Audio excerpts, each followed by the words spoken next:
Hello guys, welcome back to our channel future study. Guys, इसमें question number 3 का answer बताने जा रहे हैं आपको। इससे पहले भी हमने 2 क्वेश्चन बता चुके हैं। क्लास 3 है, अगर आपने उससे पहले वो क्लासेस नहीं देखी तो देख लीजिएगा। एंड उसमें इम्पोर्टेंट 20 क्वेश्चन बताए गए, जिसमें से आपके पेपर में 8 क्वेश्चन आपको देखने को मिलेंगे। ठीक है, उस वीडियो को आपका लिंक डिस्क्रिप्शन बॉक्स में दे दिया जाएगा, आप वहाँ से उस वीडियो को देख सकते हैं। और ये हिस्ट्री है आपकी second semester BA programme history of India 300 से 1200। ठीक है, तो क्वेश्चन आप देख सकते हैं। राजपूतों की उत्पत्ति से समृद्ध विभिन्न सिद्धांत का वर्णन कीजिए। राजपूतों की उत्पत्ति से समृद्ध विभिन्न मतों की संक्षेप में व्याख्या कीजिए। पूर्ण मध्यकाल में राजपूत के उदय की व्याख्या कीजिए। ठीक है गाइस, ये आपको क्वेश्चन हमने दिखाया 3 टाइप से आपसे पेपर में, इस टाइप से ये तीनों में से कोई सा भी क्वेश्चन आ सकता है, तो आंसर आप सभी के सेम है। ठीक है, तो 3 टाइप से क्वेश्चन पूछे जाएंगे। नेक्स्ट क्वेश्चन इसका ये है, राजपूतों की विफलता के कारण बताइए। राजपूतों के उत्थान और पतन के कारण का वर्णन कीजिए। तो इस टाइप से भी आपसे क्वेश्चन पूछा जाएगा, इस टाइप से नेक्स्ट क्वेश्चन। इन दोनों क्वेश्चन का आंसर आपको इस वीडियो में कंप्लीट मिलने वाला है गाइस। तो चलिएगा इस वीडियो को स्टार्ट करते हैं। तो सबसे पहले आपको राजपूतों की उत्पत्ति किस टाइप से हुई है ये देखिए। तो जो राजपूत की उत्पत्ति से लेके ना काफ़ी ज़्यादा जो मतभेद हुए हैं विद्वानों में कि कुछ अलग जाति के ने बताते तो कुछ और जाति के बताते, तो एक निश्चित जो परिणाम है ना वो अभी तक नहीं निकल पाया कि आखिर इनकी जाति है क्या। ठीक है, जब भी आप देखिए इसमें आंसर में बताया गया आपको, राजपूत शब्द की स्वयं प्रथम उत्पत्ति 6वीं शताब्दी ईस्वी में हुई थी। राजपूतों ने 6वीं शताब्दी ईस्वी से 12वीं शताब्दी के बीच भारतीय इतिहास में एक प्रमुख स्थान प्राप्त किया था। तो 6 से लेकर 12 तक की शताब्दी में ना जो एक प्रमुख स्थान प्राप्त था किसे, राजपूतों को। ठीक है, राजपूतों की उत्पत्ति के संदर्भ में विद्वानों ने कई सिद्धांत का उल्लेख किया। तो इसमें ना विभिन्न सिद्धांत है, अलग अलग सिद्धांतों का उल्लेख किया है, जिसमें 4 सिद्धांत की बात की जाएगी। तो ये जो श्री कर्नल जेम्स टॉल ये राइटर है गाइस, तो इनके अनुसार जो 4 पॉइंट के बताए गए हैं इसमें, तो इसको बारे में हम देखते हैं। के द्वारा दिए गए सिद्धांत के अनुसार राजपूतों की उत्पत्ति विदेशी मूल की थी। तो इनके अनुसार जो इनकी फर्स्ट थी क्या थी, विदेशी मूल। ठीक है, उनके अनुसार राजपूत कुशन, संक और हूनों के वंशज थे। तो ये 3 टाइप के इनके अंदर आते हैं विदेशी मूल में। ठीक है, उनके अनुसार चूंकि राजपूत की अग्नि की पूजा किया करते थे और यही कार्य कुशासन और संक भी करते थे। तो कौन सी अग्नि पूजा की जाती थी राजपूतों में, और ये जो कुशासन और संख है ना ये भी इसी पूजा को मान्यता देते थे, इसी को करते थे। तो इनके अनुसार राजपूत भी इन्हीं धर्म के थे, जाति के थे। ठीक है, इसी कारण से उनकी उत्पत्ति संकों और कुशासनों से लगाई जाती थी। ठीक है, फर्स्ट मत हो गया। एंड सेकंड देख सकते हैं, इस तरह दूसरे सिद्धांत के अनुसार राजपूतों को किसी भी विदेशी मूल से संबंधित नहीं किया जाता है, बल्कि इन्हें क्षत्रिय जाति से संबंधित किया जाता है। तो फर्स्ट में तो था विदेशी, और इसमें सेकंड में विदेशी से नहीं किया जाता, इन्हें क्षत्रिय जाति जो होता है ना गाइस, तो उनसे इनसे संबंध बताया गया है। ठीक है, इस संदर्भ में यह कहा गया है क्योंकि उनके द्वारा अग्नि की पूजा की जाती थी, जो कि आर्यों के द्वारा भी संप्रदायित किया जाता था। राजपूतों की उत्पत्ति भारतीय मूल की थी। तो जो ये क्षत्रिय जाति है इनमें अग्नि की पूजा होती थी, जो राजपूतों में भी होती थी। तो इनके अनुसार ये राजपूत की जाति थी। ठीक है, और ये भारतीय मूल की उत्पत्ति हुई थी राजपूतों की। तो ये समझ में आ गया। और थर्ड सिद्धांत के अनुसार देखिए, तीसरे सिद्धांत के अनुसार राजपूत आर्य और विदेशी दोनों के वंशज थे, उनके अंदर दोनों ही जातियों का मिश्रण शामिल था। और तीसरा ये कहते हैं ये विदेशी भी थे प्लस भारतीय भी थे, दोनों का मिश्रण शामिल था। ठीक है, एंड फोर्थ सिद्धांत देखिए, अग्निकुल सिद्धांत से संबंधित है। ये अग्नि मतलब अग्नि की जो पूजा की जाती है उन अनुसार, तो ये जो है आपके पास इनके अनुसार जो बताए गए, जो 22वीं शताब्दी के अंत में रचित ग्रंथ पृथ्वीराज रासो, जो ये वाली ग्रंथ थी, इसके अनुसार ना पतिहार और ये परमार राजपूतों की उत्पत्ति अब्बू पर्वत के अग्निकुंड से बताई है। मतलब कि जो राजपूतों की उत्पत्ति है फोर्थ सिद्धांत के अनुसार अग्निकुंड से बताया गया है। ठीक है, अब्बू पर्वत के।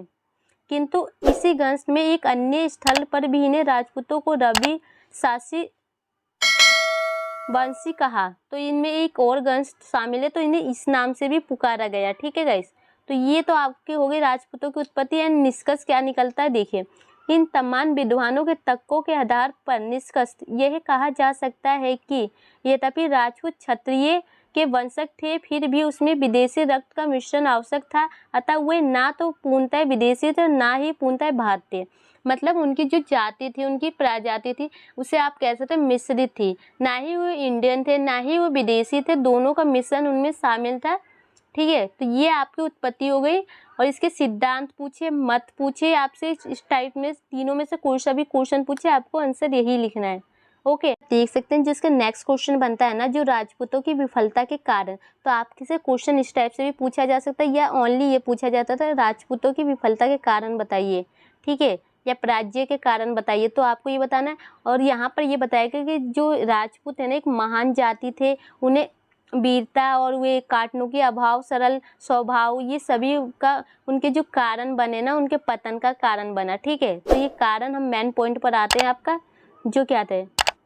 तो जो आपका फर्स्ट पॉइंट बनता है ना गाइस, तो ये बनता अयोग्य सेनापति। मतलब ये एक कारण इनका सेनापति था। जो राजपूत की सेनाएं थी ना, वो अपने काम के प्रति ज़्यादा जिम्मेदार नहीं थी, वो लापरवाही करती थी। यही कारण इनका बना कि जो ये तुर्की सरकार थी, इनके अकॉर्डिंग इन्हें मात मिली, इनके विफलता मिल गई। और जो तुर्की सरकार थी, या आप ये कह सकते हैं जो राजा थे, तो उनके अनुसार ना वो अपने सेना पर कुछ ज़्यादा ही ध्यान देते थे, जिसकी वजह से उनकी सफलता हासिल हो और राजपूतों को विफलता के कारण बने। ठीक है, तो ये आपको इस पॉइंट के अंदर लिखना है। आप इसका स्क्रीनशॉट ले सकते हैं या देख सकते हैं।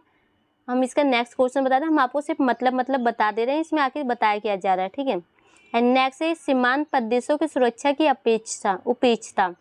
तो इसमें देखिए, राजपूतों ने सीमांत प्रदेशों को सुरक्षा का कोई प्रबंध नहीं किया था, यह पता होते हुए भी कि उनके आक्रमणकारी उत्तर पश्चिम से आ सकते हैं। मतलब कि कोई भी उनके पास सुरक्षा नहीं थी, कि उन्हें पता है कि हमारे देश में हमला हो सकता है, लेकिन उसके प्रति वो जिम्मेदार नहीं थे कि हम अपने देश को सुरक्षित रख सकें। ठीक है, राजपूत उत्तर पश्चिम की सुरक्षा के प्रति उदासीन रहे। इसका परिणाम ये हुआ कि राजपूत अपनी सुरक्षा अच्छी तरह से नहीं कर पाए, तो तुर्कों ने उन्हें पराजित कर भारत में मुस्लिम शासन की नींव रखी। तो ये जो तुर्कों थे ना, तो ये मुस्लिम शासन के थे, मुस्लिम मतलब समाज के थे, और इन्होंने अपनी भारत में नींव रख दी, मतलब अपनी स्थान स्थापित कर दिया और राजपूतों का पराजय कर दिया, मतलब उसको हटा दिया देश से।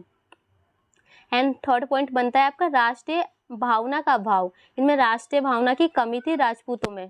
देखिए, राजपूतों में धार्मिक भावना उस प्रकार की नहीं थी जैसे कि मुसलमानों में थी। साथ ही राजपूत में राष्ट्रीय भावना का भी पूर्ण अभाव था। देश प्रेम तथा देश रक्षा की भावना न होने के कारण उन्हें कभी भी संयुक्त रूप से तुर्कों को रोकने का प्रयास नहीं किया। राजपूतों में स्थानीय प्रेम और सत्ता स्वार्थ इतना अधिक था कि वो एक दूसरे की सहायता नहीं करते थे। इसके अतिरिक्त युद्ध के लिए केवल राजपूत जाति ही जाति थी, अन्य जातियों को युद्ध से कोई मतलब नहीं था। इससे भी राजपूत तुर्कों द्वारा पराजित हो गए। तो मतलब उन्हें अपने राष्ट्रीय भावना से प्रेम नहीं था अपने, और जो राजपूत की जाति वही युद्ध के लिए जाते थे, और उसमें जो देश में रहते थे और बाकी लोग वहाँ के नहीं जाते थे, उन्हें प्रेम नहीं था। यही कारण था ना कि जो इनके पराजय का है। तो इसमें राष्ट्रीय भावना का अभाव लिख सकते हैं। एंड सैनिक दोष, उनके सैनिक जो दोष मतलब सैनिक संस्था थी ना, वो अच्छी तरह से काम नहीं करती थी, अच्छी नहीं थी। तो देखिए, राजपूतों की सेना में अनेक दोष थे। राजपूतों की सेना में गज सेना प्रधान थी, तो जो कि युद्ध क्षेत्र में अनेक उनके लिए हानिकारक सिद्ध होती थी। राजपूतों की पैदल सेना की अधिकता भी उनकी पराजय का कारण बनी। समानतावादी सैन्य व्यवस्था होने के कारण सैनिकों में समानताओं के प्रति भक्ति होती थी। इस प्रकार की सेना का राजा पर नियंत्रण नहीं रहता था। भारतीय सैनिक संगठित नहीं थे। सैन्य दोष से भी राजा को पराजित करने के में महत्वपूर्ण योगदान मिला। तो आपका नेक्स्ट पॉइंट यही बनता है कि जो सैन्य दोष मतलब वहाँ की जो सेनापति थे अच्छे नहीं थे, अपने काम के प्रति वफादार नहीं थे, और राजा भी उस पर ध्यान जल्दी नहीं देता था, इसलिए राजपूत की कारण बना विफलता के। नेक्स्ट है राजनीतिक एकता का अभाव। उनमें राजनीतिक एकता नहीं थी। राजपूत काल में भारत की राजनीतिक दशा बड़ी शोचनीय थी। राजपूत राजा आपस में युद्ध करते रहते थे, परंतु विदेशी आक्रमणकारियों पर उन्हें कभी भी सम्मिलित होकर सामना नहीं किया। भारत में राजनीतिक एकता के अभाव के कारण राजपूत तुर्कों के हाथों में पराजित हुए।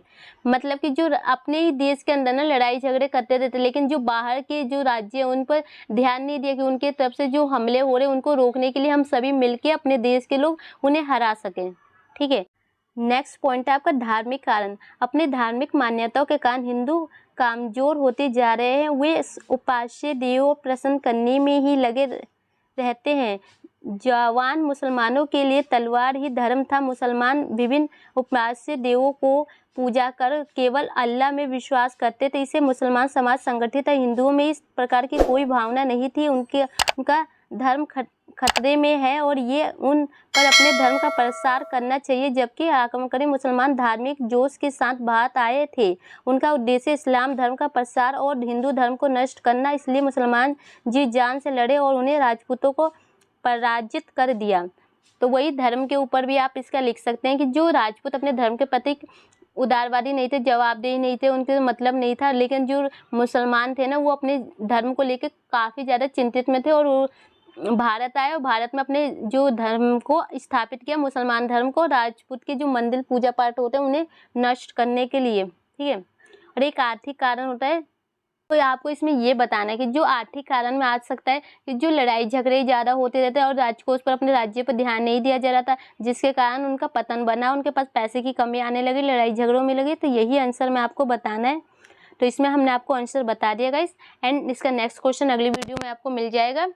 तो वीडियो को शेयर कीजिए, लाइक कीजिए एंड प्लेलिस्ट का लिंक डिस्क्रिप्शन बॉक्स में, बाकी की वीडियो भी देख लीजिएगा। इंपॉर्टेंट वीडियो ने एग्जाम से पहले यहाँ पर हम वही क्वेश्चन लेते हैं जो 90% आपके पेपर में आने के चांस होते हैं ऑफलाइन। तो ये क्वेश्चन इंपॉर्टेंट है गाइस, प्लीज़ आप इसको इग्नोर मत कीजिए, ये क्वेश्चन आ सकता है। Thank you.